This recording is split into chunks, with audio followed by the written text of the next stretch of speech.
ये लीजिए बहन जी, हम काली मंदिर से बहू के लिए ये धागा बनवा कर लाए हैं। हल्दी मेहंदी की रस्म के बाद आप उसे ये पहना देना।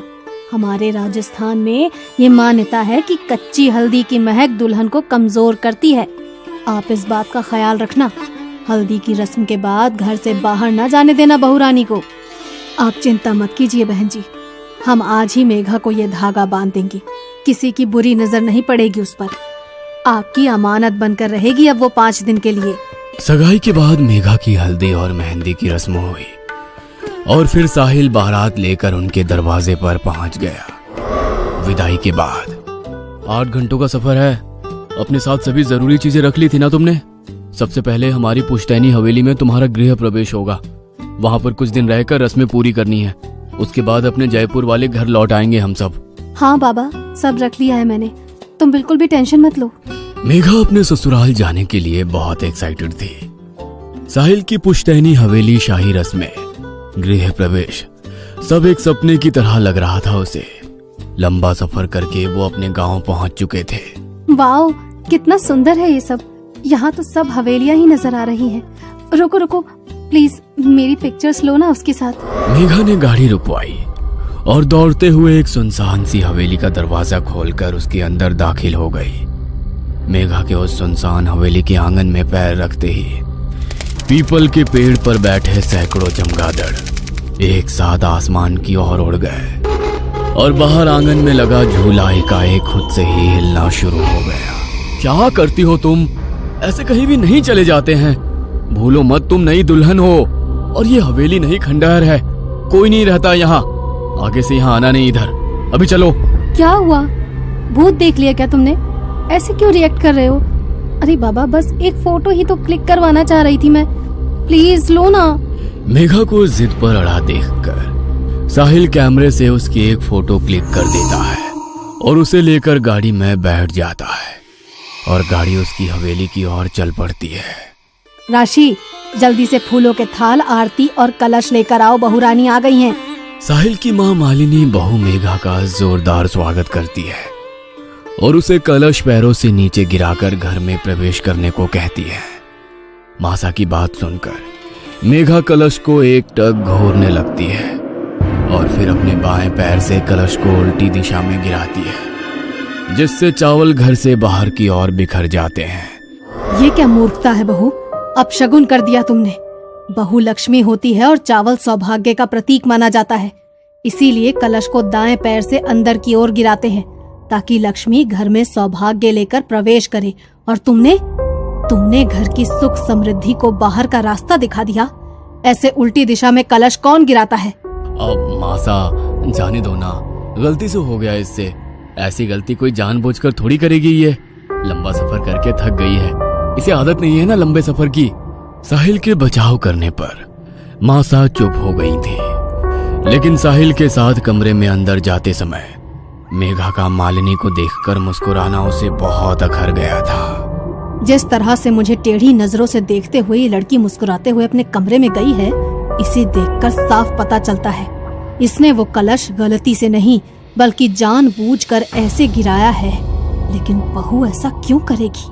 रह रहकर मालिनी के मन में बार बार बहू मेघा की वो रहस्यमयी सी हंसी और कलश का गिराना घूम रहा था। अगले दिन सुबह, साहिल, तुम जाकर पंडित जी को लेकर आओ, कुछ रस्में करानी है और बहू को कहना जल्दी से तैयार हो जाए। साहिल मेघा को तैयार होने के लिए कहकर पंडित जी को बुलाने चला जाता है। अरे मैंने साहिल से कहा था कि बहू को जल्दी तैयार होने को कहो, और यहाँ 2 घंटे बीतने जा रहे हैं लेकिन बहू अभी तक कमरे से बाहर नहीं आई। मालिनी बहू के कमरे के दरवाजे पर पहुंचकर ठिठक जाती है। अंदर से मेघा के खिलखिलाने की आवाज सुनाई दे रही थी। देखो, कोई आ जाएगा, अभी तुम जाओ। यहाँ हर समय कोई ना कोई मुझ पर नजर रखे रखता है। वैसे भी वो बुढ़िया बहुत घूरती है मुझे। ये साहिल तो घर से बाहर गया हुआ है, बहू बात किसके साथ कर रही है? मालिनी को कुछ समझ में नहीं आ रहा था। बिना कुछ सोचे वो दरवाजा खोलकर कमरे के अंदर दाखिल हो जाती है। अंदर कमरे में कोई नजर नहीं आ रहा था। पूरा कमरा खाली पड़ा हुआ था। अभी तो मुझे बातें करने की आवाज आ रही थी, इतनी जल्दी कहाँ गायब हो गई? मालिनी सोच ही रही थी कि तभी बाथरूम का दरवाजा खोलता है और मेघा अपनी साड़ी सही करती हुई बाहर आती है। अच्छा, तो अब ये दिखाने की कोशिश कर रही है कि ये बाथरूम में थी, लेकिन शायद उसे पता नहीं मैंने सब सुन लिया है। इससे सीधे सीधे पूछने का मतलब है ये साफ मना कर देगी। मुझे इस पर नजर रखनी होगी। मालिनी को बहू मेघा पर शक हो गया था और अब वो सारी बातें खुलकर जानना चाहती थी। कुछ ही देर में रस्में शुरू हो गई और सभी गृह प्रवेश की रस्मों में व्यस्त हो गए। अगले दिन, मेघा, ये कैसी महक है हमारे कमरे में? मुझे तो सांस लेने में भी मुश्किल हो रही है। सर भारी हो रहा है, लगता है अभी उल्टी हो जाएगी। अच्छा, मुझे तो ऐसा कुछ भी महसूस नहीं हो रहा। साहिल ने देखा कि मेघा के हाव भाव कुछ बदले बदले से नजर आ रहे हैं। वो बात कहते हुए एक बार भी साहिल को आंखों से नहीं देख रही थी। उसके चेहरे पर एक अजीब सी मुस्कान थी और वो लगातार अपनी लटों को उंगली में फंसाकर खुद में खोए हुए गुनगुना रही थी। मेघा, मेघा, कहाँ खोई हुई हो?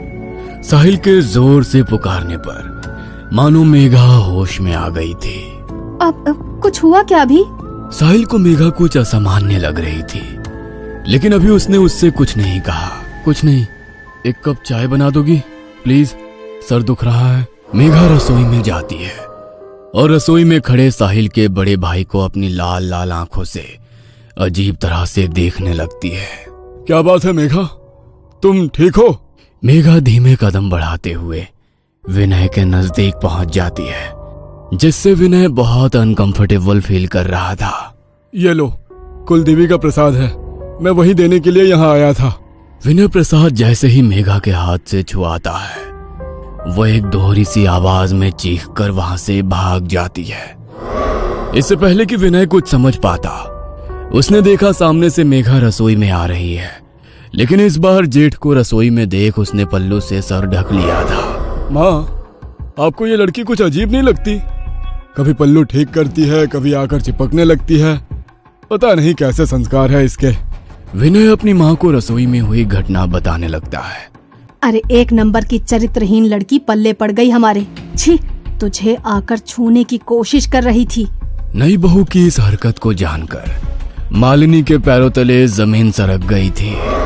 पहले मैंने उसे कमरे में किसी से बात करते सुना, और अब ये घटना। कैसी सड़क छाप लड़की आ गई है इस घर में।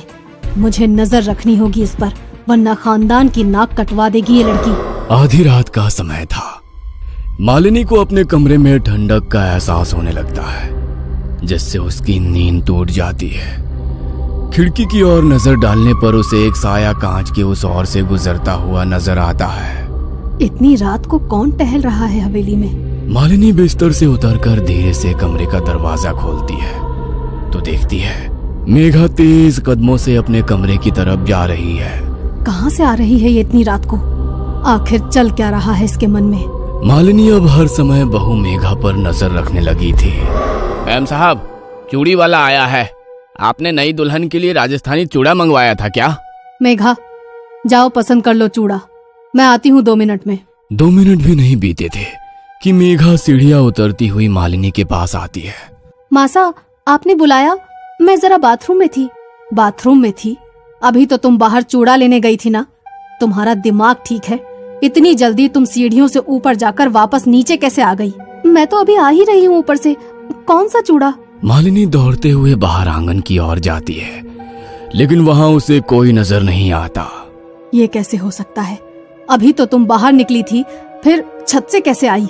मुझे कुछ समझ नहीं आ रहा। उसी रात। माँ, मैं एक दोस्त की शादी में जा रहा हूँ, कल लौटूंगा, आप ख्याल रखना अपना। साहिल के जाने के कुछ देर बाद मालिनी को मेघा के कमरे से किसी की मर्दाना आवाज सुनाई देने लगती है। मालिनी बहू के कमरे का थोड़ा सा दरवाजा खोलकर अंदर झांक कर देखती है। अंदर का मंजर इतना डरावना था कि मालिनी के पांव अपनी जगह पर जम से गए थे। अंदर कमरे में सिर्फ मेघा थी और वो आराम कुर्सी पर दोनों पांव ऊपर करके सिमट कर बैठी हुई थी। कुर्सी लगातार जोर जोर से हिल रही थी। मेघा के मुंह से एक भयानक सा स्वर सुनाई दे रहा था, जैसे औरत और आदमी की आवाज एक साथ सुनाई दे रही हो। मेघा लगातार हंसती जा रही थी और टूटी फूटी उखड़ती सी बोली में अस्पष्ट सा कुछ बड़बड़ा रही थी। अचानक मेघा ने हंसना बंद कर दिया और गंभीर होकर झटके से दरवाजे की ओर देखा। मालिनी को ऐसा महसूस हुआ जैसे मेघा ने उसे देख लिया है, इसलिए वो तुरंत 2 कदम पीछे हट जाती है। ये क्या था? क्या हो रहा है इस लड़की को? मुझे यहाँ से चलना चाहिए। साहिल भी घर में नहीं है, मुझे कुछ ठीक सा महसूस नहीं हो रहा। मालिनी नीचे आकर अपने कमरे का दरवाजा बंद कर लेती है, लेकिन रह रह कर उसे बहू का वो हंसना और खुद को घूर कर देखना याद आ रहा था। मालिनी अपने कमरे में बिस्तर पर सिमटी बैठी थी कि तभी उसके दरवाजे पर दस्तक हुई। इतनी रात को कौन आया होगा?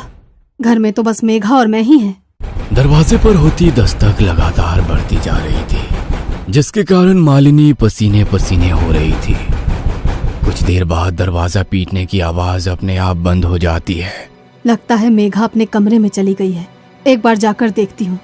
मालिनी दरवाजे में बने होल से बाहर झांकने की कोशिश करती है तो उसे होल के ठीक सामने मेघा का सफेद पड़ा हुआ चेहरा नजर आता है, जिसे देखकर मालिनी एक बार फिर से पीछे हट जाती है। मालिनी के कमरे में अचानक ही जमीन पर खून से बने पैरों के निशान बनने लगते हैं और देखते ही देखते वहां से गायब हो जाते हैं। मालिनी को इतना समझ में आ गया था कि कुछ तो है जो उसे अपने होने का एहसास दिला रहा है, जो मालिनी को यह बताना चाहता है कि दरवाजा बंद कर लेने से वो उसे अंदर आने से रोक नहीं सकती। डर ने मालिनी के दिल और दिमाग को पूरी तरह से अपने कब्जे में कर लिया था। रात मानो सदियों से भी लंबी हो गई थी उसके लिए। किसी तरह रात बिताने के बाद अगली सुबह जब साहिल घर लौटता है तो मालिनी उसे काफी बेचैन महसूस करती है।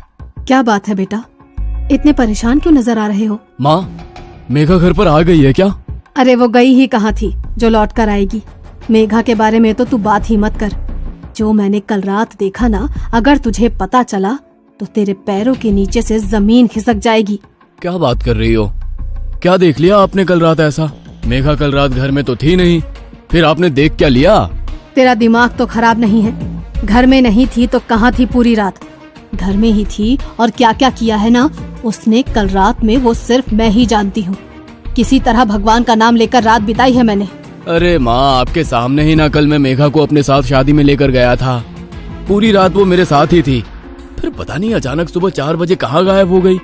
मैंने उसका फोन भी मिलाया, लेकिन वो शायद अपना फोन घर पर ही भूल गई थी। जब काफी देर ढूंढने के बाद भी वो मुझे नहीं मिली तो मैं सीधा घर चला आया। ये सब क्या हो रहा है? क्यों हो रहा है? मुझे तो कुछ समझ में नहीं आ रहा। क्या सच है, क्या भ्रम है? मेरे दिमाग ने तो काम करना ही बंद कर दिया है। अरे तू तो अकेला शादी में गया था ना, और वो मेघा पूरी रात यहाँ घर में ही थी। मैंने अपनी आंखों से देखा उसे। उसके कमरे में वो पागलों की तरह हंस रही थी वो, और फिर उसके बाद आकर मेरे कमरे का दरवाजा पीटने लगी। जानवरों की तरह गुर्रा रही थी तेरी बीवी। मुझे तो ये सब कुछ और चक्कर लगता है। अगर तूने अपनी आंखों से देखा होता ना, तब तुझे समझ में आता कि मैं क्या कहना चाह रही हूँ। कैसी बेतुकी बात है। अरे एक ही इंसान एक ही समय में 2 जगह कैसे हो सकता है? ये सारी कंफ्यूजन मेघा के कारण ही हो रहा है ना। कहाँ है वो? उसी से पूछते हैं कि वो कल रात को कहाँ थी। कहीं ऐसा तो नहीं है इस घर में कोई मेघा का बहरूपिया घुसा है? कोई फिल्म चल रही है क्या यहाँ पर, जहाँ पर डबल रोल होंगे और वो हमारे घर में घुस आएगा? मेघा, कहाँ हो तुम मेघा? साहिल के बार बार मेघा मेघा चिल्लाने पर भी मेघा सामने नहीं आती। वो तो कोई जवाब ही नहीं दे रही है। कहाँ है वो? अरे अपने कमरे में है, और कहाँ जाएगी? देख बेटा, मैं तो तेरे कमरे में जाने वाली हूँ नहीं, तो खुद ही जा और अपनी आंखों से देख। माँ की बात सुनने के बाद साहिल तेज कदमों से सीढ़ी चढ़ते हुए अपने कमरे की ओर जाता है तो देखता है कि कमरे में रखी आराम कुर्सी लगातार हिल रही है। मेघा, मेघा! कमरे में जाकर साहिल के मेघा मेघा पुकारने पर लगातार हिल रही आराम कुर्सी अचानक से रुक जाती है। अरे कोई नहीं है ऊपर कमरे में, कमरा खाली पड़ा है, और आप कह रही हैं कि वो कल रात भर से अपने कमरे में ही है। माँ, हमें मेघा को ढूंढना होगा। वो आखिर ऐसे अचानक से कहाँ गायब हो गई? मुझे कुछ भी समझ में नहीं आ रहा। कहाँ ढूंढूं, कहाँ जाऊं? अरे क्या जरूरत है अपशगुनी लड़की को ढूंढने की? मुझे तो लगता है वो इंसान नहीं, कोई चुड़ैल है। जिस दिन से ये इस घर में आई है उस दिन से कुछ न कुछ हो ही रहा है। पहले भी मैंने इसे एक ही समय पर 2 जगह देखा है। मैं तो कहती हूँ अच्छा है खुद ही चली गई, पीछा तो छूटा इस मुसीबत से। माँ तुम ये कैसी बातें कर रही हो? मेघा मेरी पत्नी है और मैं उसे बहुत अच्छे से जानता हूँ, वो कोई चुड़ैल नहीं है। जरूर कुछ ना कुछ हो रहा है उसके साथ। मैं जा रहा हूँ पुलिस में रिपोर्ट लिखवाने, कहीं मेघा के साथ कुछ अनहोनी ना हो जाए। अरे पुलिस में रिपोर्ट लिखवाने से कुछ नहीं होगा। मेरे साथ पहाड़ी वाले बाबा के पास चलो, अब वही कोई उपाय बताएंगे। मुझे तो ये कुछ और ही चक्कर लग रहा है। मालिनी और साहिल पहाड़ी वाले बाबा के पास जाते हैं और उन्हें सारी समस्या सुनाते हैं। बाबा आंख बंद करके कुछ देर साधना में लीन हो जाते हैं। कुछ देर बाद, तुम्हारी बहू के पास समय बहुत कम है। कल अमावस्या की रात है। अमावस की रात काली शक्तियों की ताकत सबसे ज्यादा होती है, और तेरी बहू जिस शक्ति के प्रभाव में है ना, वो तो वैसे भी बहुत ताकतवर है। लेकिन बाबा मेरी पत्नी तो लापता है, उसका तो कहीं पता ही नहीं चल रहा है। मैं करूं तो क्या करूं? ठीक है, चलो मेरे साथ। साहिल और मालिनी के साथ बाबा उनकी हवेली पर पहुंचते हैं और हवेली के अंदर आने के बाद कुछ देर तक वहां बैठकर मंत्र साधना करते हैं। तुम्हारी पत्नी यहाँ कहीं आस पास नहीं है, लेकिन कहाँ है यह जानने के लिए मुझे अपनी तंत्र शक्ति का प्रयोग करना होगा। क्या तुम्हारे घर के आसपास कोई ऐसा निर्जर घर है जहाँ कोई आता जाता ना हो? हाँ बाबा, याद आया।